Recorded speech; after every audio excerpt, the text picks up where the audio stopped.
बहुत समय पहले की बात है। किसी घने जंगल में एक छोटा सा जलाशय था। उसमें एक मेढक रहा करता था। उसे एक दोस्त की तलाश थी।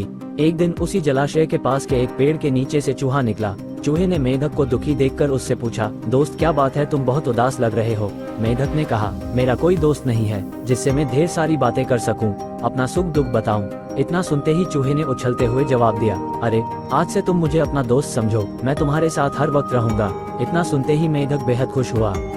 दोस्ती होते ही दोनों घंटों एक दूसरे से बातें करने लगे। मेढक जलाशय से निकलकर कभी पेड़ के नीचे बने चूहे के बिल में चला जाता, तो कभी दोनों जलाशय के बाहर बैठकर काफी बातें करते। दोनों के बीच की दोस्ती दिनों दिन काफी गहरी होती गई। चूहा और मेढक अपने मन की बात अक्सर एक दूसरे से साझा करते थे। होते होते मेढक के मन में हुआ कि मैं तो अक्सर चूहे के बिल में उससे बातें करने जाता हूँ, लेकिन चूहा मेरे जलाशय में कभी नहीं आता। ये सोचते सोचते चूहे को पानी में लाने की मेढक को एक तरकीब सूझी। चालाक मेढक ने चूहे से कहा, दोस्त हमारी मित्रता बहुत गहरी हो गई है, अब हमें कुछ ऐसा करना चाहिए जिससे एक दूसरों की याद आते ही हमें आभास हो जाए। चूहे ने हामी भरते हुए कहा, हाँ जरूर, लेकिन हम ऐसा करेंगे क्या? दुष्ट मेढक फटाक से बोला, एक रस्सी से तुम्हारी पूंछ और मेरा एक बार पैर बांध दिया जाए, तो जैसे ही हमें एक दूसरे की याद आएगी तो हम उसे खींच लेंगे, जिससे हमें पता चल जाएगा।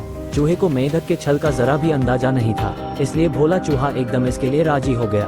मेढक ने जल्दी जल्दी अपने पैर और चूहे की पूंछ को बांध दिया। इसके बाद मेढक ने एकदम पानी में छलांग लगा ली। मेढक खुश था क्योंकि उसकी तरकीब काम कर गई। वहीं जमीन पर रहने वाले चूहे की पानी में हालत खराब हो गई। कुछ देर छटपटाने के बाद चूहा मर गया।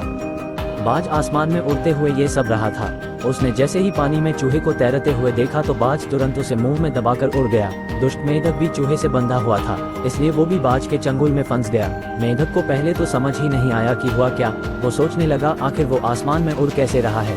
जैसे ही उसने ऊपर देखा तो बाज को देखकर वो सहम गया। वो भगवान से अपनी जान की भीख मांगने लगा, लेकिन चूहे के साथ साथ बाज उसे भी खा गया।